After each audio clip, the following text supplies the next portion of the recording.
Welcome to the HIV podcast. Each week we focus on a person, historical event or pop culture moment linked to HIV and explore the story of what actually happened. I'm Sarah. And I'm Jess, and between us we've been working in the field of HIV for 40 years.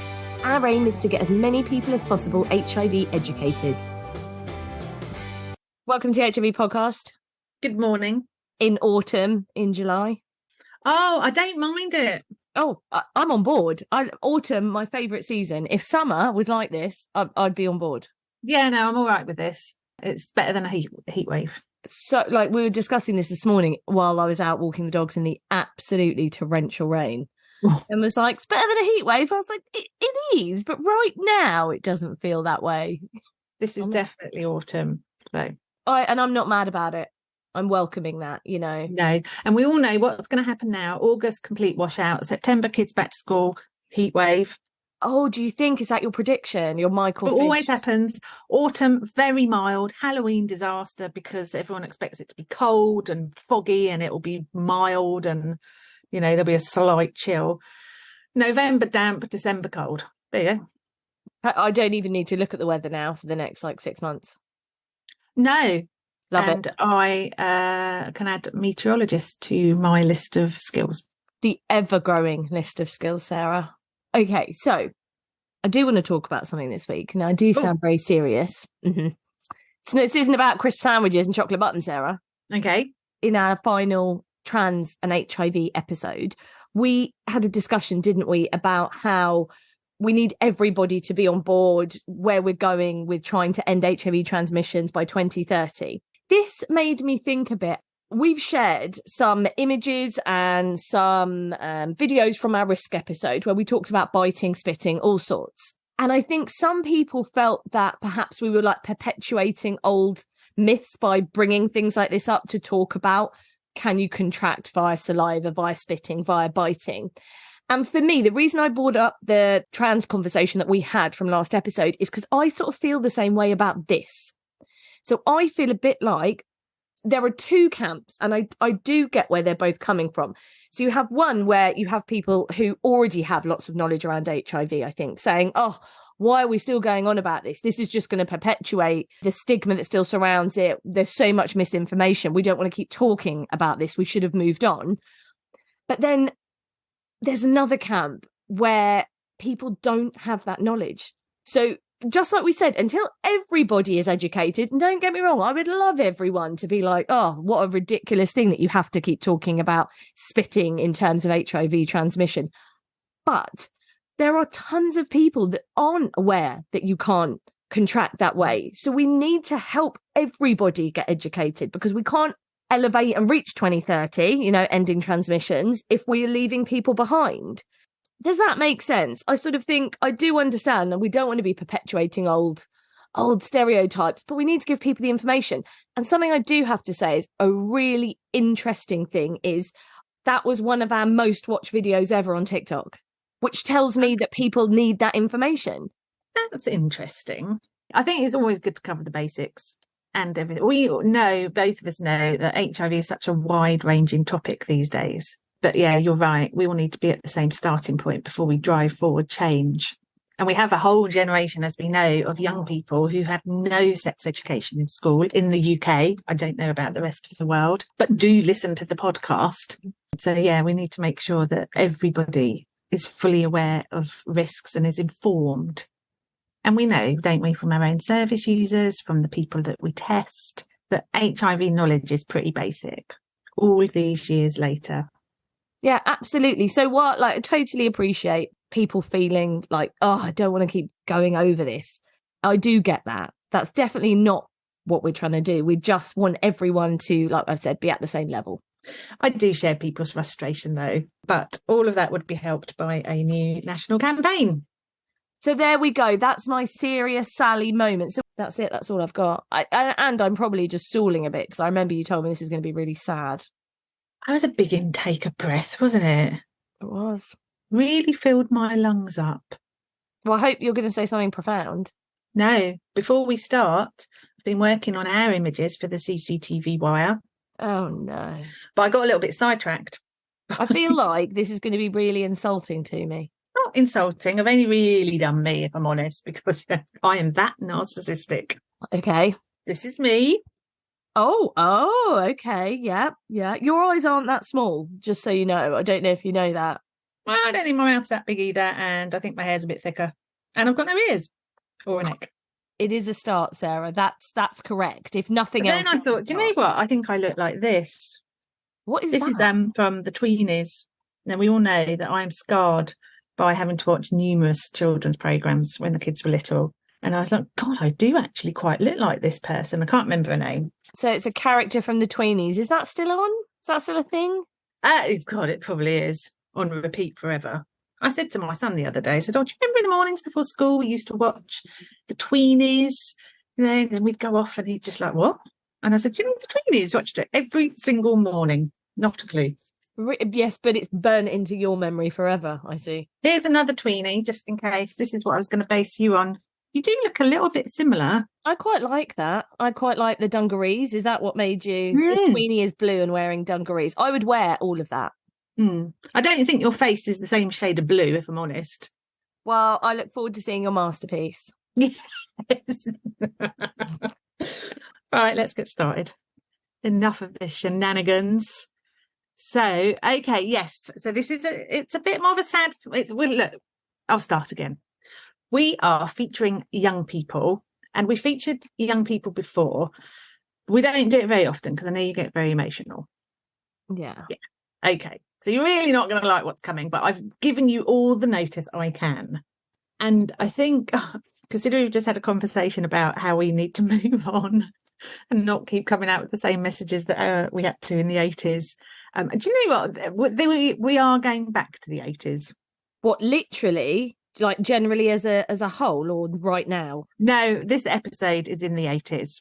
I see. But do you know what? I think it is important to remind ourselves what life was like in the 80s if you were HIV positive, because if we don't remember that, then A, we're doing the people that experienced it a massive disservice, and B, I think sometimes it can evidence how far we've come.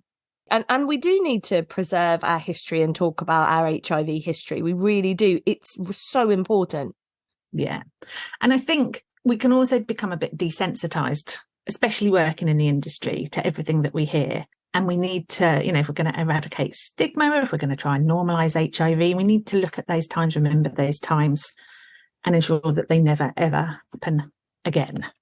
Okay, so this episode, look at your little anxious face. I'm not ready for it. Like, do you know what? I've just booked to go and see the Barbie movie later this week, and I already know I'm going to cry. Yeah, I know I'm going to like literally cry so much about it. Oh, I must just know. So have you not seen the write-ups about it? Well, I mean, everybody's raving about it, aren't they? And everyone's saying that it's, you know, moved them to tears. So, I mean, it's a no-go for me from that point of view. See, I don't really go to the cinema. I don't really enjoy the cinema at all. But I was like, oh my God, I really want to go and see this at the cinema after reading all the reviews. But anyway, the point is, I know it's going to make me cry. So I'm already braced this week, Sarah. So I guess this is a little bit of an intro to that. This won't make you cry. I hope not. God, so do I. God, what a downer. Okay, we are looking at a little girl called Eliana Martinez. Okay. And she was born in 1981. She was born prematurely in Puerto Rico. And in the first 4 months of her life, she received 39 blood transfusions. So she was very, very poorly. One of those blood transfusions she received was positive for HIV. Her biological parents, they struggled to cope. She had 4 older siblings. And after having spent the first 11 months in hospital, she was adopted by Joe and Rosa Martinez. Initially, they lived in Puerto Rico, and then they moved to Tampa in Florida. And Eliana starts her education in a setting for children with cerebral palsy. Why? Well, Eliana had some ongoing health challenges, and she was initially diagnosed with cerebral palsy. She hadn't been tested for HIV. I mean, she did have some other health challenges as well, so I think it's quite a complex. Oh, okay. So it's not just one thing. Yeah, you've got a ton of different things. A whole host of things, right. Yeah. Most of which because she was born so prematurely. Now she starts school, she then moves schools. And it's very hard actually to determine, because we are going back to 1984 here, whether she was at a playgroup or a preschool. But the main thing to remember is that she was in an education setting. Right, okay. In November 1984, Eliana began getting ill, enlarged lymph nodes, skin infections. And then in December that year, she was admitted to hospital, and she was told, Rosa, her mum, was told that they suspected Eliana had AIDS-related complex. Wait, but had she been tested yet or not? They tested her in hospital. Okay, so they did test her in hospital and then said this is the stage that she's at. They told Rosa, first of all, they suspected she had this. Right. Her diagnosis wasn't confirmed until April 1985, so that's 4 months later. But with the symptoms that she's now presenting with, they're like, we're pretty sure that she's got AIDS or AIDS-related complex. Mm. And there you go. So the symptoms that they thought were cerebral palsy, they are in fact symptoms related to an untreated HIV infection. Oh gosh, she's been through so much already, and she's only, what, 4? Yes, and pictures of her, she's tiny, like, oh, beautiful, but very tiny. Anyway, she gets better. And in March 1986, Rosa is trying to get Eliana admitted to school. Now, Eliana's got learning difficulties. She needs to go to a school that could cater for her needs, and also to give her the best education opportunities, what every parent wants for their child. Yeah. Rosa had found a school that she thought could meet Eliana's needs. School, not so keen on admitting her. The school district want her taught at home. They're worried she could transmit HIV to others. Right. I'm calming myself down because I'm reminding myself this is in the 80s. It's not present day. I'm not saying that makes it all right, but we'll have to remember the time that this was happening in. Yeah, absolutely. And I know we've been down this route before, haven't we, with Ryan White? He was older. He was 13. She is only 5. So she wouldn't have understood what was going on. Now, Rosa appeals against the decision not to school her child. The appeal was denied. So she files a legal complaint. Rosa's quite feisty. I like Rosa. She files a legal complaint in September 1987, and in August 1988, a judge rules that Eliana can attend school, but only if she's isolated by transparent partitions from the other students. Stop it, you're joking. I'm not joking.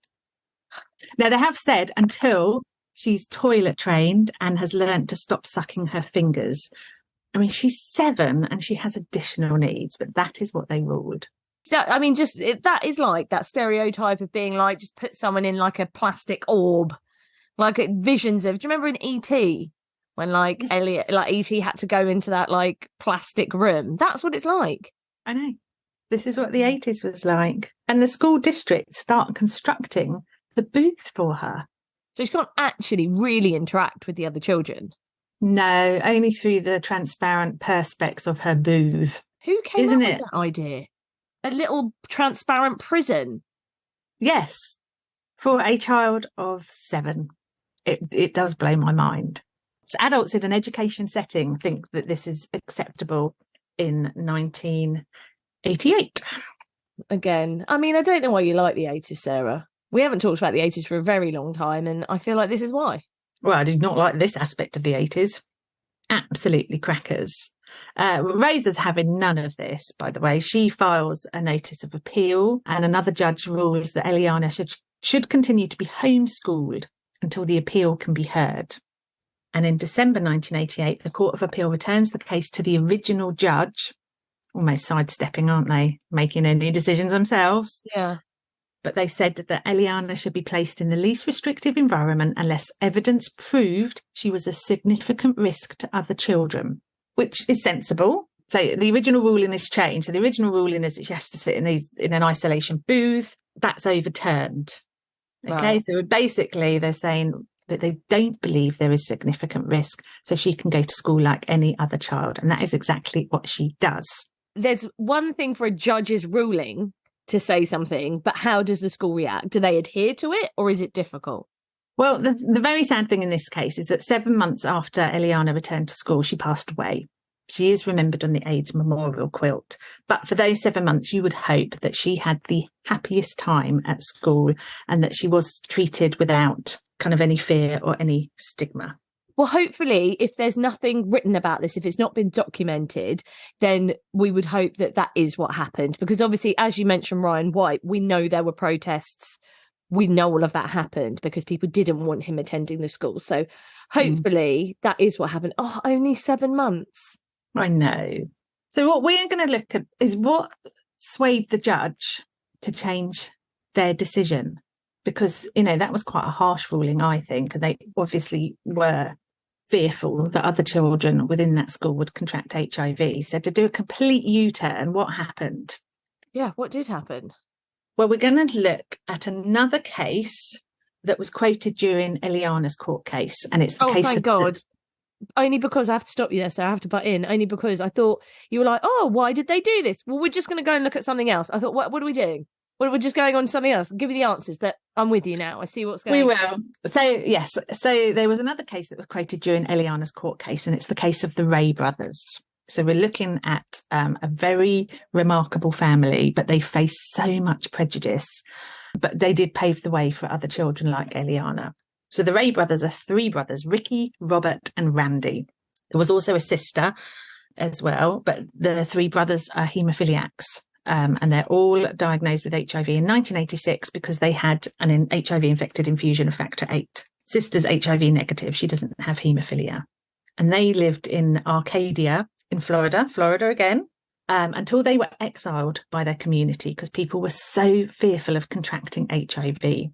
And they were also, refused entry to their school, an elementary school in DeSoto County. So they went to court and they won. Boys were allowed back into school. The families also offered $1.1 million in settlement. This is in 1987. Yeah, so that's massive. Yeah. Yeah. So the court seen sense, and this is then being used, obviously, in Eliana's case, but actually not so good for the family because throughout this time, they are receiving threatening phone calls. Parents are keeping their children away from the school. Got so bad that the family felt they couldn't live in the family home anymore. They moved to stay elsewhere, and thank goodness they did, because after the court case decision, their family home was burnt to the ground. The police said it was probably arson, and the fire was reportedly started in the boys' bedroom. That's horrendous. What is wrong with people? What's wrong with people in the 80s? I mean, yeah, thank God they did. Thank God they did go, because I'm sure there's that part of you, isn't there, that thinks, no, I'm not going to be run out of my home and where I want to live, where I've chosen to be. But actually, sometimes that's a better decision. Yeah, and they definitely made the right decision in this case. I mean, they never went back to Arcadia. Oh, I wouldn't, would you? No, Good God, someone just burnt your home to the ground.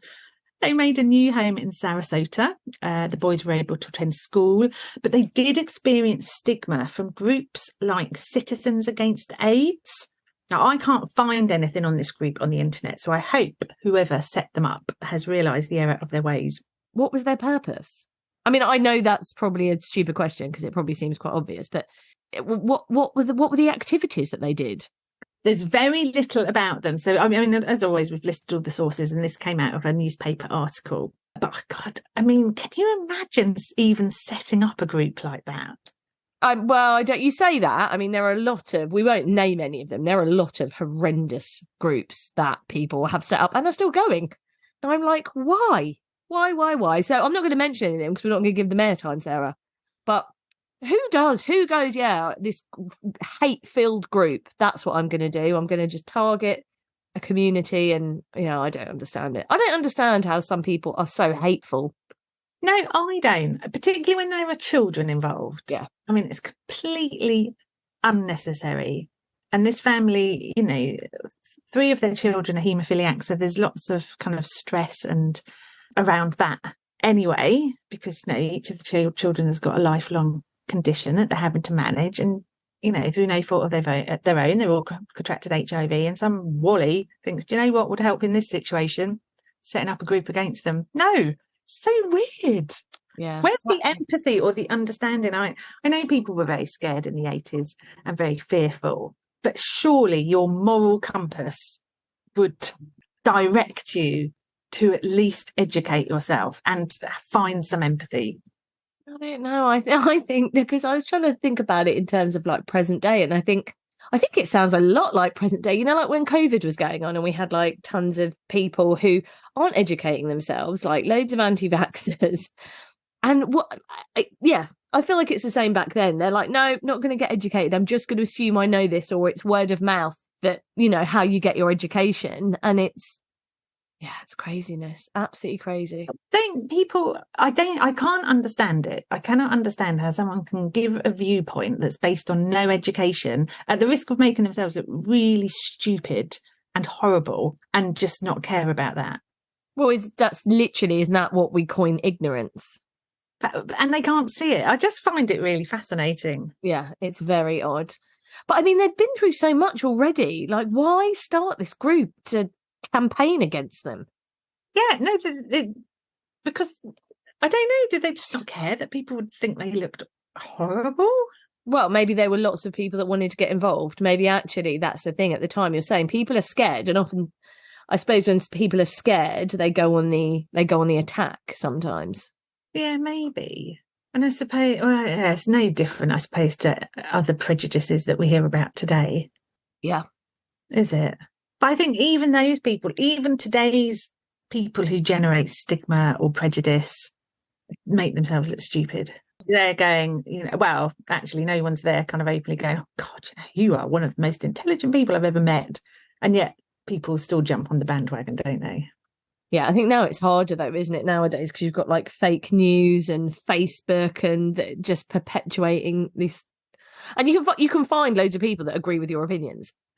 But I think, yes, there are news channels, aren't there, that are there to stoke fear and stigma and discrimination, and they can openly broadcast their very prejudiced views. Yeah, absolutely.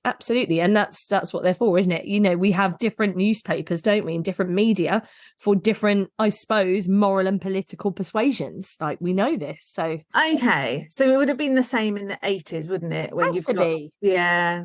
Oh, but there's children involved. Those poor children. I know. Do we know how old the boys were? Right, I do know when they were born. So 1977, 1978, and 1979. Gosh, they were very busy. Close together. And this is all happening in 1987. So they're 10, 9, and 8. Oh, God. So still little. Very little. Yeah. Must have been scary. Well, we're going to look at something now from the Ray court case. And it was also included in Eliana's court case as well. And I think the wording might give us a clue as to why there was so much prejudice. So, read out in court, while we wait for medical science to save us from what many think may be a raging, indiscriminate inferno, it's the task of this court to deal with the here and now of this lethal, inevitably fatal disease, for which there is currently no inoculation and no cure. The mystery of the virus and its communicability challenges jurists. Legally, to be assured, our decisions do not lead us to allow proliferation of this disease by our ignorance. Wow, that's quite the speech.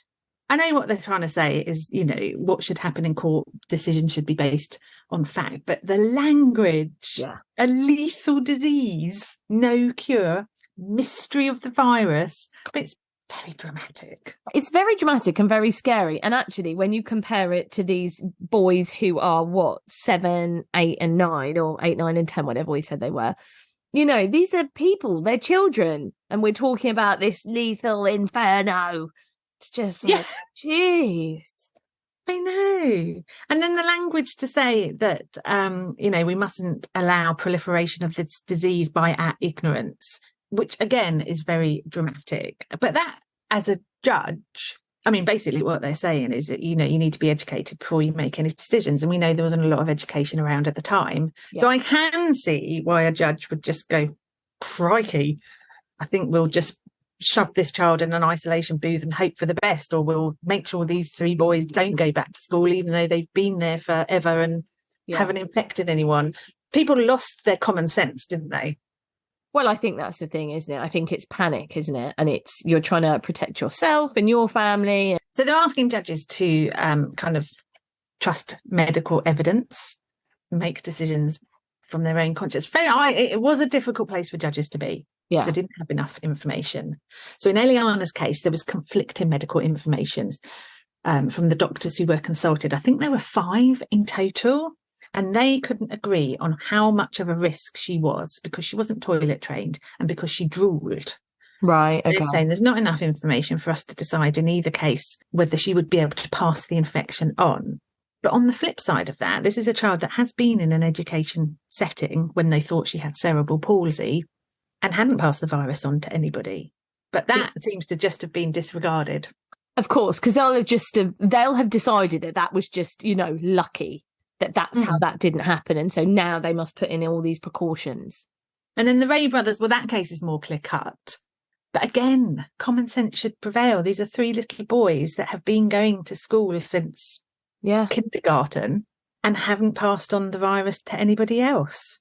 I wonder if there are any cases, well, there must be some cases, but I wonder if we could find any around any positive children that faced anything like this in the UK. Got an episode coming up about that. Don't you worry. Yes, we're going to look at how the UK compares and some interesting cases there as well. But I think judges in the 80s, people making decisions in education, I just think they lost their mind, completely lost their common sense around HIV. Oh, I think there was an awful lot of public pressure as well, though, wasn't there? And people protesting, pulling their kids out of school. It would have been a difficult time to be a judge to rule on things around HIV. It would. But then I do think they should have taken into context that there were no other cases in the world of a child passing on HIV through not being toilet trained. No, I'm with you. Common sense goes out the window, doesn't it?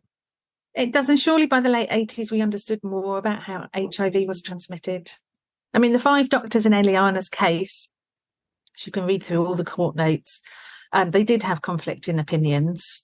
Not all her doctors were involved in her HIV care, but the ones that weren't involved seemed to carry more weight than the ones that were. It was a very mixed picture.